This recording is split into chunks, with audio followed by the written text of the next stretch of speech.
udah gimana sih bocah kecil yang ngerasa beda, yang hatinya tuh selalu bertanya-tanya, ini kenapa ya kok gue gini gitu. Belum lagi diolok-olok ngaji, anak pungut gitu. Dari gue kecil. Jadi tuh udah ke mindset di otak gue gitu. Jadi pas nyokap gue ngomong gitu, gue cuma, berarti benar selama ini.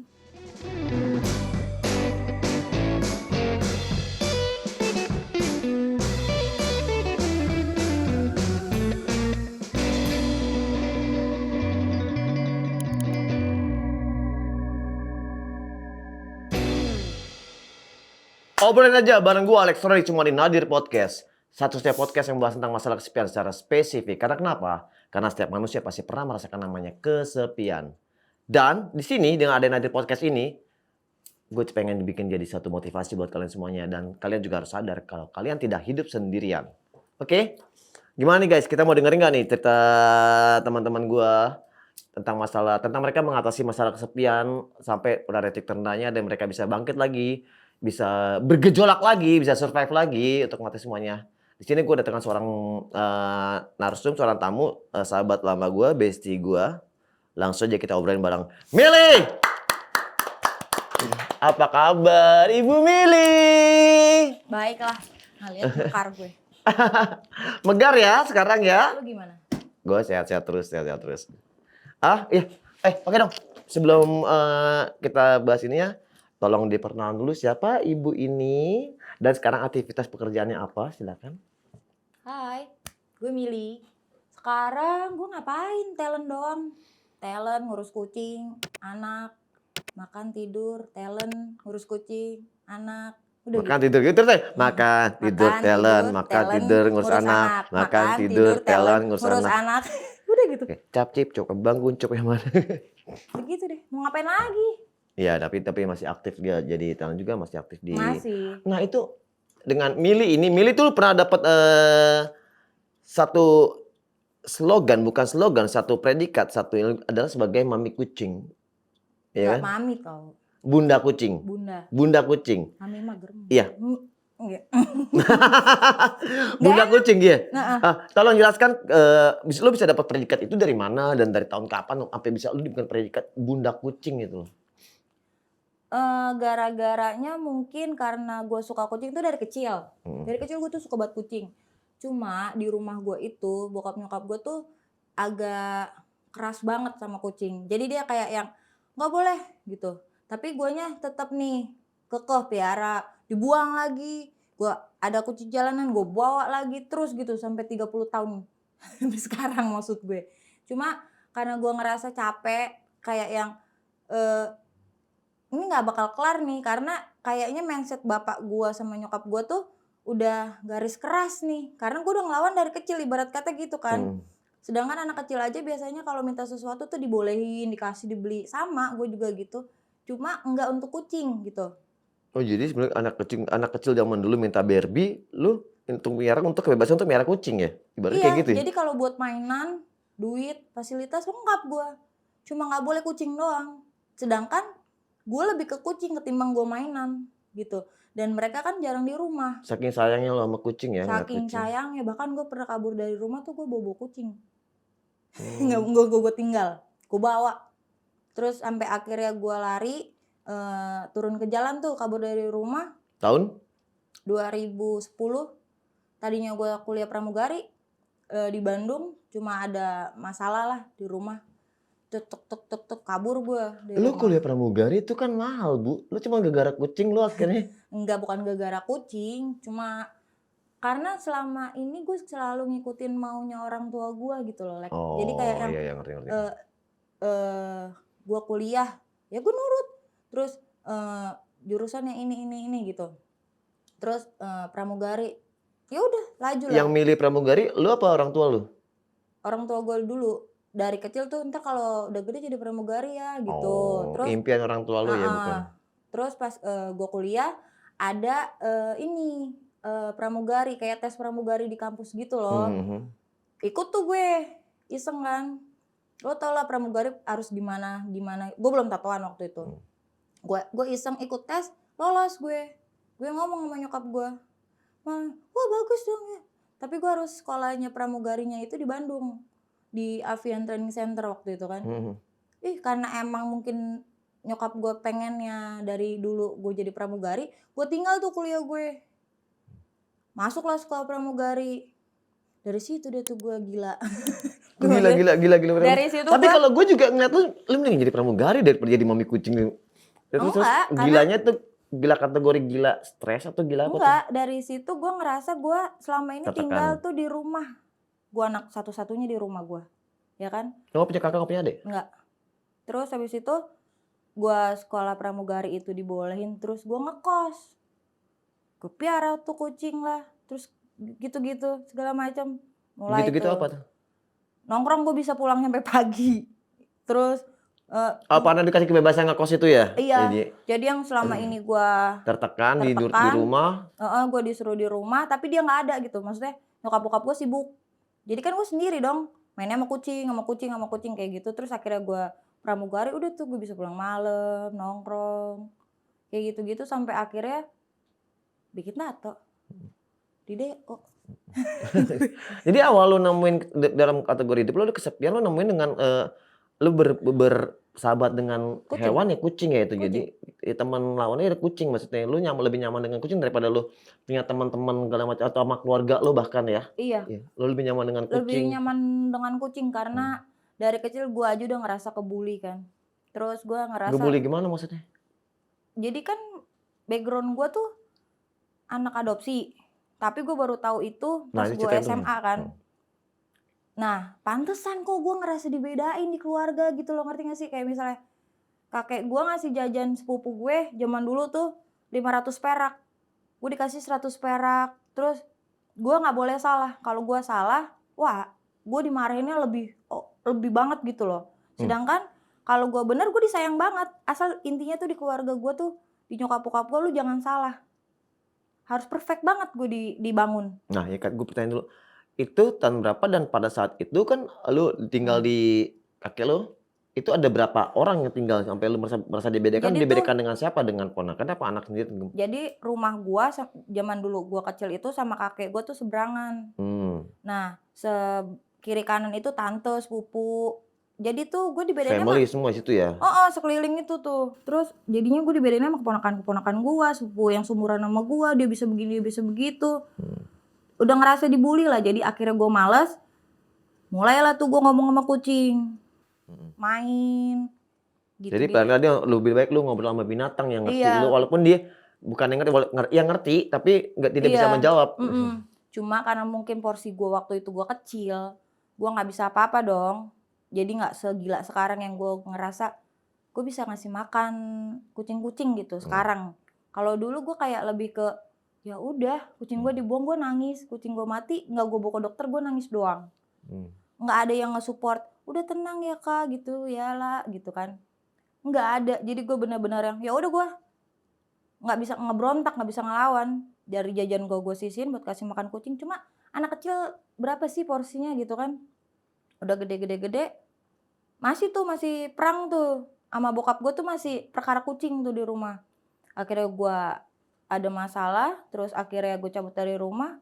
Di jalanan gue mulai tuh ngasih makan kucing jalanan gitu-gitu. 3 bulan gue cabut dari rumah. Terus udah sampai anak-anak yang ngamen, yang nongkrong tuh tahu kalau gue tuh kayak satu kali manggil misalnya Abu gitu, Terus siapa gitu? langsung datang. Sampai akhirnya teman-teman nongkrong gue juga akhirnya ngomong kayak yang ih bunda kucing tuh, ih panti asuhan kucing. Jadi tuh yang tadinya tongkrongannya anak-anak yang ya lu tau lah basicnya kayak kita nongkrong gitu. Gue gak pernah nongkrong. Matamu. Iya tuh. Iya kan? Yang tatoan juteknya keluar. yang gitu-gitu. Terus mereka mulai yang habis ngamen, temen-temen gue bawa makanan kucing. Bu gitu. Mulai yang bu ini gitu. Temen gue datang lagi ngamen, gue nggak ngamen, gue nongkrong di situ untuk ibarat kata gue nggak bisa nyalurin kucing di rumah, maksudnya banyak kucing ini, jadi gue rescue street feeding itu di taman-taman, di jalanan yang notabene itu banyak pengamen segala macem. Gue nongkrong bareng gaul gitu-gitu sampai akhirnya mereka yang habis ngamen gini, ih Bu, aku bawa makanan kucing gitu. Terus, Bu, nih aku dari sana nih Saking tadi sayangnya sama dikasih. kucing jadi lo bikin dampak positif Iya, ya buat terus mereka juga. Terus kayak di jalur, misalnya kan kita udah nongkrong bareng, terus misalnya ada yang suka apa respect gitu, gue bilang gini, kalau nggak ada gue nitip kucing-kucing sini ya. Oh iya Mil, tenang gitu. Jadi akhirnya lebih dikenal, ih bunda kucing, ih ini buka panti asuhan kucing di sini gitu. Sampai akhirnya semua temen-temen nongkrong gua pun yang di taman pun punya kucing satu-satu, Lek. Iya. Mereka ngeliat anak kucing diambil nih, Iya buat Mil dirawat ini ya namanya terus ya. ini gitu. Di-adopt ya, di-adopt. Terus yang tadinya dulu tuh cuek banget, 2010 2011 itu tuh bener-bener yang cuma karena mungkin mereka ngeliat gua gitu mungkin seneng, terus ngeliat gua yang kalau beli makanan misalnya nih ke sana, terus kucingnya ikutin, terus gua kesini kucingnya ikutin. Mereka mungkin ngeliat terus ngerasa seru kali kan. Kayak gue pernah tuh Datang-datang bawa. Jadi tuh tongkrongan gue lama-lama disebutnya tuh kayak panti asuhan kucing. shelter lah gitu ya. Kayak gitu, Iya, cuma shelter. versi jalanan. Nggak ada gue, mereka ngumpet semua. Di gerobak-gerobak, di pohon-pohon. Jatuhnya lo emang animal lovers ya, tapi bukan kucing aja kan? Nggak kucing doang, semuanya. Semuanya, gue juga kayak gitu kan di Mas Berta juga gue anjing kan gue ngurus segala macam, kucing pun juga akrab semuanya. Iya, Jadi semuanya. animal lovers gitu kan.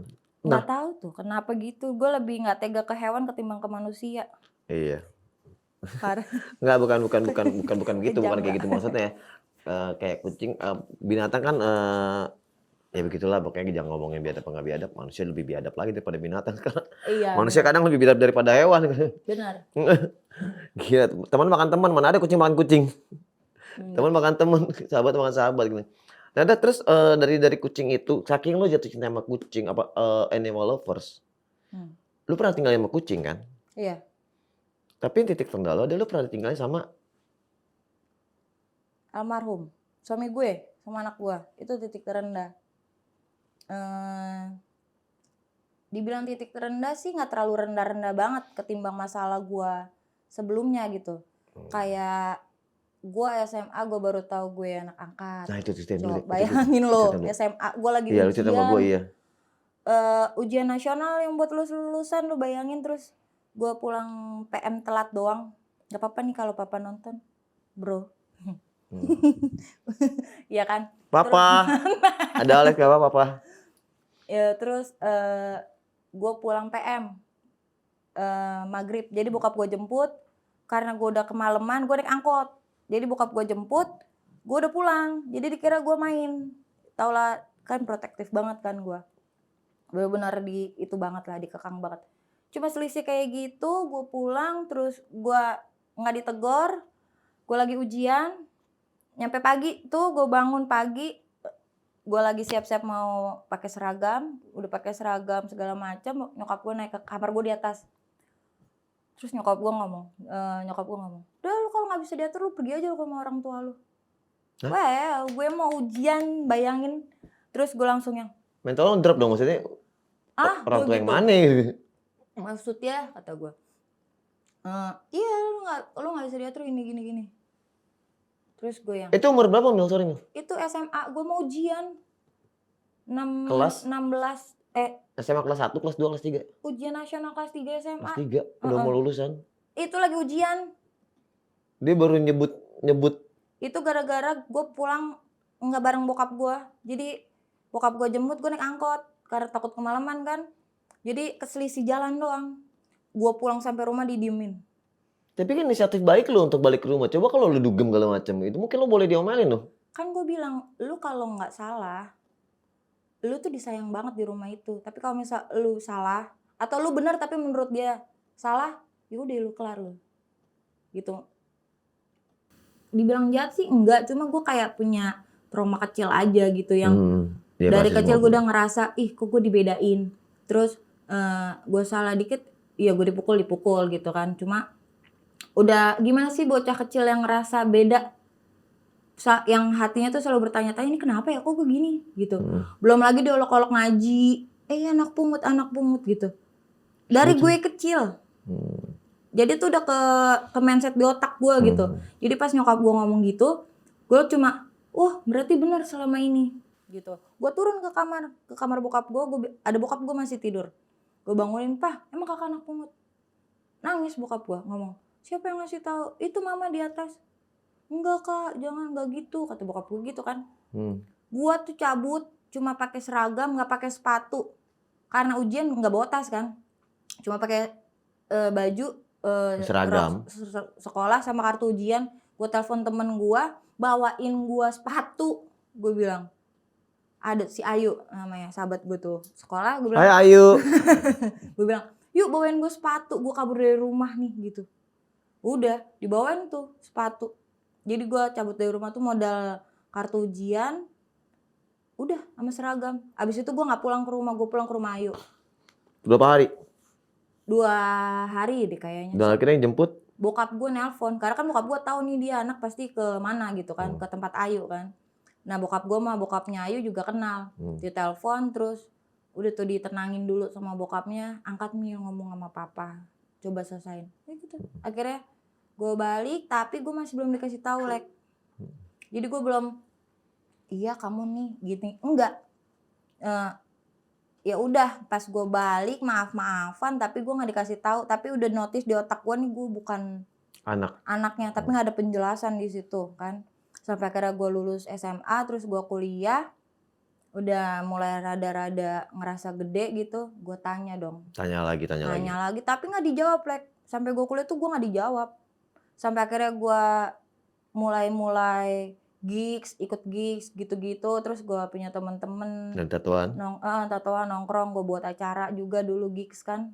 Terus pulang malam, terus akhirnya masih belum tuh, masih kekeh nih nggak dikasih tahu, gue masih belum dikasih tahu sampai di titik yang benar-benar gue udah muak banget. Emosi banget ya. Terus gue mutusin, oh gue harus ke Bandung deh nih kuliah pramugari, nggak apa-apa gue bebas nih. Gue mikirnya gitu kan.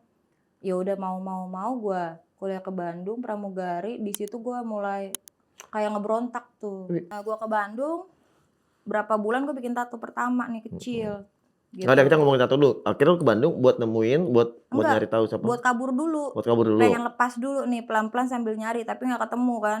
Gue harus nakal nih, karena gue mikirnya pada saat gue dikasih tahu gue anak angkat itu pas gue pulang malam. Gitu lo, ngerti gak? Oh gue harus nakal nih biar gue dipulangin, karena nggak dikasih tahu secara baik kan. Nakal tuh gue, tatoan, gue di DO dari pramugari, gue cabut ke Jogja. Oh itu emang lo bikin sendiri ya? Lu nakal lo emang lo bikin ya? Gue bikin. Asli lo nggak nakal sebenarnya? Enggak, anak yang nurut banget. Ini nakalnya lo bikin semua ya? Lo konsepin semuanya? Gue konsepin banget, rapi. Sampai gue di DO, tapi gue gak ngomong Lek sama bokap nyokap gue di DO dari pramugari. Gue cuma bilang, ya kedengeran sekarang nih tante. udah tahu dia. Gue udah jujur. Terus akhirnya gue cabut ke Jogja, tapi nyokap bokap gue nggak tahu masih itu. Nah dari situ gue tatoan, terus punya pacar, suka nato, udah mulai kabur lah pokoknya. Gue di Jogja itu 2 bulan, tapi nyokap gue taunya gue tuh sekolah pramugari. Padahal enggak, gue udah cabut. Pokoknya dalam otak gue saat itu, kalau gue nakal terus gue diusir, gue bisa pulang ke rumah orang tua kandung gue Lek. Gue mikirnya gitu pada saat itu tuh. Namanya bocah mungkin kan masih labil. Gue tatoan, gue dari Jogja pindah stay di Depok, di Margonda situ. Tatoan lagi, mungkin pacar gue ngap kali ya. Terus dia telepon bokap gue, waktu itu gue sakit. Gue kaget dijemput dong, bayangin. Oh jadi cowok nelfon bokap lu? Karena gue sakit parah. Dan lu batu gak mau pulang? Gak mau gue udah tatoan tuh Lek. Terus dengan background bokap nyokap gue ustadz sama ustazah. Bayangin lu. Tapi yang bukan yang real kan? Bukan nyokap yang real kan? Bukan, yang adopsi gue dari bayi ini. Terus ya udah, terus gue kaget tuh ada bokap gue di pintu. Gue lagi sekarat tuh, lagi sakit. Terus gitu. Ya udah dong, nangis dong pakai jurus ngilu banget, nangis dikit gitu iya. kan. Terus maafin kakak gitu kan. Gue nangis. Masih belum dikasih tahu tuh Lek. Cuma kayak yang bokap ketemu anaknya hilang gitu, terus nangis masih kekeh gue, masih belum dikasih tahu, kabur lagi gue dari rumah. Terus nyokap gue mulutnya lebih pedas ketimbang bokap kan. Lu kalau di rumah ngabisin uang mulu mending lu cabut. Ya cabut gue. Ya bukan nyokap kandung kan, nyokap yang Heeh, ini kan, heeh, nyokap sambung lah ya. heeh. Kabur lagi lah gue bawa kucing ke Blok M, ke Barito. Gue cabut. Tapi Iya. gue nggak ngomong sama orang, Lek. Jadi tuh gue pas cabut itu bengong aja gitu di pantai, diem terus ngobrolnya sama kucing. Gue gambar, gue skate, gue diem gitu. Kayak gitu. Terus sampai akhirnya ya udah dari situ gue ngerasa emang susah nih buat dia kasih tahu gue siapa nyokap bokap gue, cuma dikasih clue doang. Ada tuh di Tanah Abang kata bokap gue. Gue nyari sama anak Barito, nyari nyokap gue. Teka-teki dikasih clue doang ya. Iya, pokoknya teman-teman gue mikirnya nih gue ketemu nyokap kandung gue bakal termehek-mehek. Karena mungkin gue udah lama nyari kan. Nah ternyata nyokap tiri gue ke rumah nyokap kandung gue, dikira nih gue kaburnya ke situ. Oh, cari-carian. Cari-carian. Nah sedangkan nyokap kandung gue dikasih tahu sama nyokap gue gini, lu cari aja di Blok M yang tatoan tuh anak lu. Nyokap kandung gue digituin. Sedangkan di Blok M yang tatoan kan banyak gitu kan. Jadi dia nyari, gue nyari, yang di sini nyari ke sana, yang sana nyari ke sini. Nggak ketemu sampai akhirnya gue punya abang ternyata, abang kandung. Ke Barito terus ketemu. Itu juga dihadang sama teman-teman gue, nih siapa nih nyari milih gitu kan. Nggak ada soalnya gembel yang zaman dulu gue putih banget kan, kurus, putih, bening. Gue tahu gitu. lu kali. Nah, siapa nih gitu. Takutnya mereka gue dibawa sesat kan. Karena emang lurus-lurus aja gitu. Terus ya udah kira ketemu, gue nggak termehek-mehek, gue cuma ngeliat nyokap kandung gue, adik-adik gue, abang gue gitu. Pas ketemu ekspresi gue cuma lu gitu. Terus ya udah lu doang gitu. Kenapa gue sih yang dibuang, gue bilang gitu. Oh ya? Ini banyak lu, ada 7. Anaknya 7? 7 cu. Dan lu ke berapa? Ke 5 kayaknya. Gue masih punya adik 2, 3 di bawah gue. 8 berarti lu? Iya 8 berarti banyak. Gue ke 5 kayaknya. Tapi gue gak termehek-mehek, gue yang... Dan 5 itu dibuang semua apa lu doang nih yang dibuang? Gue doang. Ngomong kasar kan, maaf. Gak apa-apa, maksudnya gini. Itu kan ada 8. Lu cewek. Itu ada cewek lagi gak? Apa semua cowok? Yang pertama cewek, yang kedua cowok, yang ketiga cowok, yang keempat cewek, yang kelima gue, yang keenam... Lu kelima? Terus yang keenam cewek, yang cewek, yang ketujuh cewek, yang kedelapan cowok. Ya udah lah, pokoknya itu. Banyak kan tuh? Ya cuman mungkin lagi saat itu nyokap lo nggak tahu, mungkin nyokap lo lagi krisis ekonomi segala macam, dia tidak bisa ngurus ini, makanya dia mendingan. Jadi bokap kandung gue orang Mabes. Iya, tapi kan Mangga maksudnya Besar. ya lu jangan mengharap lu dibuang, lu bukan dibuang, mungkin lu dititipkan karena orang tua lu mungkin lagi tidak bisa untuk membiayai, lagi kekurangan biaya. Jadi lebih baiknya orang tua nitipin daripada lu mati gua urus mulu tapi lu nggak kena makan beras segala macam susu segala macam, mungkin begitu kali Mil mungkin. Enggak, dari dia ceritanya tuh beda lagi. dia udah banyak anak, ya kan. Cuma bokap gue hobinya mungkin healing perempuan. Oh. Mungkin. Terus nyokap gue udah males hamil gue. Gue udah diminumin apa Malas aja. hamil lo masih 3 lagi buntutnya, gimana sih? Beda bapak. Oh. Itu beda bapak. Terus yang itu udah gak kuat kali, terakhir hamil udah gak kuat lagi. kayaknya gue udah diapain aja nggak mati gue. Hebat nggak tuh gue? Ya kayak anak gue juga. Udah mau digugurin anak gue gitu. segala cara nggak mati gue. Ya itu lah makanya lo jadi orang yang milih yang spesial, sekarang bisa datang di Nadir Podcast. Tepuk tangan dong sekali lagi dong buat milih dong. Jadi milih yang spesial, milih yang kuat, milih yang survive, milih yang mami kucing, yaitu pengen cerita dong tentang pas ini yang paling mungkin ini titik terendah buat hidup lo ya, pas lo kehilangan suami lo tuh gimana sih Bu? Itu tahun berapa sih itu? 2018. Dan ada lu situ kan? Posisi ada kan? Ikutan kan gue. Lu kecelakaan tunggal kan? Tunggal. Jadi titik terendahnya karena gue ngeliat anak gue depan mata, tapi itu udah nggak ABCD, ngerti nggak sih? Maksudnya kita kan mau mudik tuh hari ketiga ke kampung nyokap gue di Cirebon. Lewat Cipali. Biasanya bokap gue nggak pernah lewat Cipali, dia pasti lewat Palimanan apa gitu ya, yang ada laut-laut lah, nggak lewat Cipali lah. Mungkin karena itu tol baru, mau nyoba apa biar cepet apa gimana gitu kan. Akhirnya gue sama bokap, pokoknya gua, bokap, nyokap, kakak sepupu gue sama suaminya. Gua sama suami gue sama anak gua gitu kan. Dia masih umur 1,5 tahun. Terus kita jam 12 sholat zuhur di rest area, makan. Habis itu lanjut lagi itu perjalanan terus gue tidur tuh pas lanjut dari rest area gue tidur. Posisinya bokap gue yang nyetir, nyokap gue di depan dia. Terus di tengah kakak sepupu gue, keponakan gue 8 bulan, om gue, paling belakang gue, suami gue, anak gue yang pertama. Gila lu hafal banget memori saat itu ya, benar-benar hafal banget ya. Ya hafal lah, sadar gue kok, yang sadar gue. Terus panas, tidur lah gue kan habis makan di rest area segala macam, gue tidur pas tidur gue melek karena silo kan mau nutup tirai belakang. Ini di mana pak? Gue nanya ke bokap gue. Cipali. Udah tuh lagi benerin bantal nih, nggak PW kan? Langsung serut. Papa kok lama-lama ke kiri kata gue. Jadi tuh mobil tuh lama-lama ke kiri lek. Yang bawa siapa? Yang bawa bokap dan gue yang ngeh.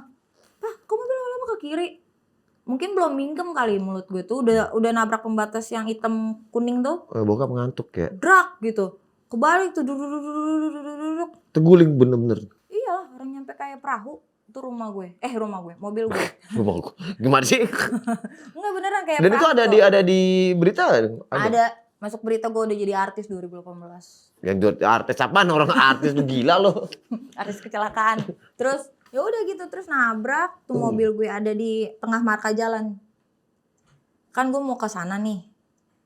Nah, terus mobil gue ada di tengah. Tapi ngadepnya ke sana, ngadep arah arus balik di rumputan. Terus ya bokap selamat ya. Bokap gue sininya kayak lu makan jeruk ngupas kulit gitu loh. Terus gitu. Kebalik blek gitu mobilnya udah di marka jalan di tengah. Lah kok sepi gitu. Tapi gue nggak ngerasa ini kan robek lek. Luar dalam ini udah dijahit. Tulang rusuk patah, tangan ankle-nya slengslot gitulah. Tapi gue nggak ngerasa blek loh kok sepi kata gue, cuma ada bokap gue, nyokap gue sama Piwi nih. Ini sepupu gue nggak ada. Tapi dia aman ya? Iya, hebat loh, dia mukjizat loh. Dia diginiin mama, kata mama. Karena tapi itu kan guling-gulingan mobil. Kan mama pakai seat belt sama papa. Mungkin kalau gue nggak pakai bantal mobil, gue nggak nyelip di kursi tengah, mungkin gue mental. Karena kan pintu belakang tuh semua hilang semua, lempar semua. Gitu. Udah tuh. Cuma ada bokap, nyokap dia nih. Lah gitu. Tapi gue gak sadar ya kalau ini tuh udah darah-darah gitu. Enggak berasa lah gitu. Gue turun lewat belakang. Gue turun ceret langsung. Ya. Gue lihat anak gue yang pertama. Terus gue lihat suami gue jauh di sana. Om gue di tengah jalan. Om gue tuh. Mental-mental. Kakak. Berantakan semua. Berantakan gitu lah. Nggak ngumpul gitu. Di mana-mana. Terus nyokap gue nyamperin sambil gendong dia. Gue liat nyokap gue nggak, dia cuma lebam doang gitu di jidat. Gue liat dia nih, wah nggak lecet, nggak memar. Ini mukjizat. Nah terus nyokap gue ngomong Ardel udah nggak ada kak. Itu gue lagi ngeliatin anak gue tapi speechless, gimana sih lo? Ngeliat masih hidup apa? Nggak ada, udah nggak ada BCD omong apa udah nggak ada. Dia ya gitu loh. Gue bingung nih gue ngapain. Terus gue ngeliat suami gue lagi penghabisan, hancur dia segini. Terus speechless gimana sih lu, bengong dulu. Tapi gue inget handphone sama dompet. Gue selamatin dulu. Iyalah harus. Gue masuk mobil, gue cari-cari HP mana gitu kan. HP bokap hancur, banyak yang hancur karena mungkin mental-mental kan. Gue cari-cari tuh di rongsokan mobil, gue ambil. Baru gue nelfon temen gue, Mimi, udah sahabat. Dia lagi nanya, gue lagi WhatsAppan, Mil udah nyampe mana gitu. Mimi nanya, di Cipali nih gitu kan. Gue masih ada tapi gue nggak bisa ngomong. Akhirnya gue video call, gue kasih lihat sambil gini-gini. Itu kita 1,5 jam baru di rescue, baru ada. Nah itu ceritanya ada di Google ya, udah masuk di Google. Ada di YouTube. Ada di YouTube. Di iNews. Silakan lihat aja di iNews ada tuh ceritanya Mili kecelakaan. Iya, Mili jadi artis Cipali. 2018 ya. 2018. Ya, untuk survive sampai sekarang dengan lo kehilangan suami sama anak pertama lo kan. Bulan-bulan pertama sih gue nggak terima, nggak ikhlas. Bahkan pengen mati terus gitu. Lalu milih Pengen nyusul. Mau bunuh diri nggak mati-mati. Suicide. Jahitan doang gitu kan. Masih buat di suicide self harm. Banyak tapi nggak mati, hidup. Ya emang lu nggak bisa mati udahlah. Terus akhirnya gue dibawa ke psikiater. Gue nyokap bokap ke psikiater. Terus kedua gue nggak terima omongan ikhlas dari siapapun. Yang sabar ya, yang ikhlas ya. Ya gue paling males kayak gitu. Nggak guna cuy. Paling... Dan gue benci banget dijenguk pada saat itu. Maaf nih yang denger ya, gue nggak suka dibesuk. Soalnya tuh gue ngerasa gini, gue udah dijahit dokter, gue udah disembuhin dengan berbagai macam obat, terus lu besuk gue. Mel, kejadiannya gimana sih? Gitu. Ngerti gak sih maksud gue? Yang ngerti terus. Nah lu lagi jahitan nih, terus lu ditanya. Kampret lu. Coba deh. Kayak ibaratnya orang mati, keluarganya mati, tanya matinya kenapa? Sakitnya kenapa? Anjing males banget. Iya, terus gue nggak mau. Nyokap gue sama bokap gue kan nggak mungkin ngusir kan? Yang besuk banyak. Emang apa ini? Lebih baik get well soon aja udah, Terus GWS aja udah. Gue bilang nggak usah dibesuk deh bu. Jadi gue yang marah-marah gitu-gitu. Terus ke psikiater sih gue. Abis itu ke kucing sama gue juga sama Piwi. Sampai gue bilang dokternya ngomong gini, Mil, kalau kamu putus asa terus nanti kucing-kucing di jalanan gimana? Siapa yang ngurus? Gitu. Siapa yang ngurus? Itu masih ke kucing, belum disuges dia, belum disuges anak gue. Karena otak gue mikirnya anak gue kalau gue mati gue ada bokap nyokap gue. Oh pada saat itu posisi lo lebih pikir lo pengen ninggalin dunia gitu maksudnya karena lo pengen karena anak pertama lama suami lo iya. Dengan segala masalah gue hidup dulu sampai gue nemu titik gue nyaman. Terendah lo, itu kan titik terendah lo, pengen habisin nyawa gue lah, gue pengen ikut ini. Sampai akhirnya dokter ngomong kalau kamu nggak semangat nanti kucing-kucing di jalan gimana Mil? Berarti tetap kucing ya, yang bikin semangat untuk survive untuk lo hidup ya kucing ya. Iya karena otak gue mikirnya kalau anak gue ada yang ngurus, ngerti gak sih? Kalau kucing jalan gak ada yang ngurus. Iya kalau kucing jalanan dan kucing gue gitu, kalau gue mati ntar yang ngasih makan siapa gitu. Sedangkan kalau anak gue mikirnya ada tante gue, ada bokap nyokap gue. Ada lah keluarga pokoknya ya. Kalau kucing nggak tahu keluarga di mana kan. Itu terus habis itu gue mikirnya kalau sakit atau gimana hewan itu kan nggak bisa minta tolong, nggak bisa main sosmed gitu. Ini kucing gue ada itu meler-meler hidungnya kasian. Iya kasian kan maksud gue. Sampai akhirnya dokter bilang tuh kalau kamu putus asa coba deh ngelihatnya tuh lebih luas gitu. Masa kamu nggak kasihan sama anakmu? Tapi tetap otak gue masih mikir anak gue ada nyokap bokap gue gitu. Masih kekeh tuh gue kayak gitu sampai akhirnya gue cabut-cabutan, gue kerja terus dia selalu nungguin, terus dia selalu gue belum pulang ditungguin, ditelepon sampai dia bilang aku nggak apa-apa nggak punya uang bun. Bunda nggak usah kerja yang penting sama aku gitu loh. Jadi gue langsung yang aduh lu banget. Terus doang terus dia bilang terus dia anak gue ngomong gini, kan aku udah nggak punya ayah bun, masa aku nggak punya bunda? Wah kata gue langsung yang gitu. Pada saat itu kan pas kejadian kan dia 1,5 tahun mungkin belum ngerti, dia belum tahu arti kesepian gitu. Yang dia tahu ya udah gue punya mainan gitu. Mungkin pas 3 tahun 4 tahun mungkin dia udah punya perasaan atau punya pikiran. Bahkan yang bikin sedihnya tuh dia ngomong gini, bun kata teman aku udah gak punya ayah. Wih kata gue, sedangkan gue tuh pas kejadian itu gue bilang ayah sama abangnya itu lagi kerja di Bandung. Jadi gue nutupin dulu. Malah orang lain lagi yang ngasih tahu tanpa penjelasan. Anakku juga kayak gitu. Iya kan masih nanya kan. Ya udah tuh. Berarti mamanya mana macam nanya lagi. Ya, jemput kan oma gue apa nyokap gue ya. Oma dipanggil oma kayak gitu. Itu yang bikin mindsetnya anak gitu. Nah, Mil, ini kita harus mulai. Goals kedepannya buat Mili apa? Nge-gym lo kayak harus nge-gym deh, kurusin badan lagi bikin keren. Enggak. Gue udah nggak peduli tentang berat badan sih. Cuma diet iya.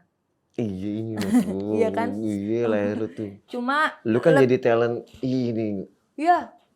Gak boleh udah leher begitu. Boleh. Ya? Kalau di diri gue gak boleh. Apa goals? Gue cuma pengen tenang sama nyaman aja sih. apapun, mau orang bilang gue gendut, jelek, apa gitu. Nggak tahu, Be gue lebih confident nggak ya, be yourself. gue udah nggak peduli nyaman. karena susah nyari ketenangan di rumah aja nggak tenang juga kan. Jadi yang penting gue punya rasa tenang, nyaman, gue bisa kasih makan kucing-kucing, anak gue, suksesin dia, udah itu doang.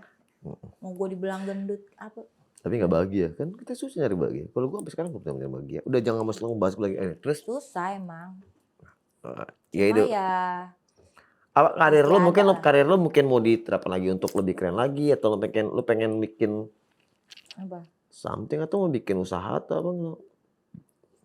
Enggak sih. Jual beli itu tali pocong mungkin lo nggak Enggak, pengen? gue lebih kayak ya udahlah kerja, terus ngurus kosan, Just terus flowing aja ya. iya, maksudnya, terus udah ada gue aja. nabung. Yang gue kejar tuh pengen banget punya rumah, tapi Ya itu goalsnya, maksudnya pengen banget punya iya, punya rumah rumah. tapi buat kucing, rumah singgah kucing.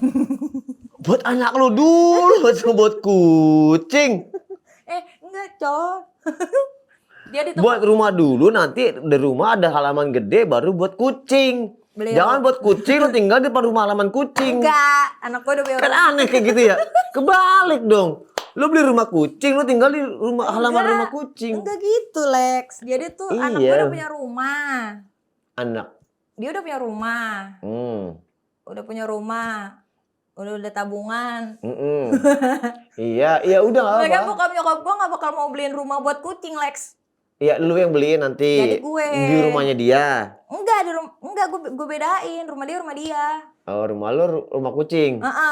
Gitu. Jadi lo jadi peri kucing. Ding ding ding ding ding ding. Ratu kucing gitu. Ya gitu, pokoknya intinya. Jadi ini pakai tongkat ada lampu gini kan. Aku peri kucing gitu. Enggak, itu lebay. Lebay itu. Enggak, pokoknya intinya ya itu goals gue pengen punya rumah tapi buat kucing. Goals lu udah. Mil, lu pengen jadi ibu rumah tangga yang baik ya. Survive kan ya. Terus kita juga. Nih gue pengen ngasih lu surprise buat merchandise, cuman merchandise lagi di bawah. Langsung aja kita tutup aja yuk. Tapi kita take foto dulu dong. Take foto dulu yuk.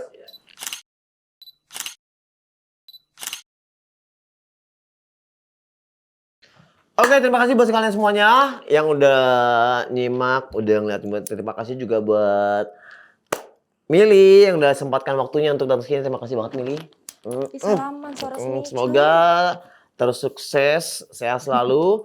Dan buat semua teman-teman, buat Nadirat dan Nadirin, Nadir Podcast itu, kalau misalnya mau ada apa-apa, mau curhat segala macam, bisa langsung ke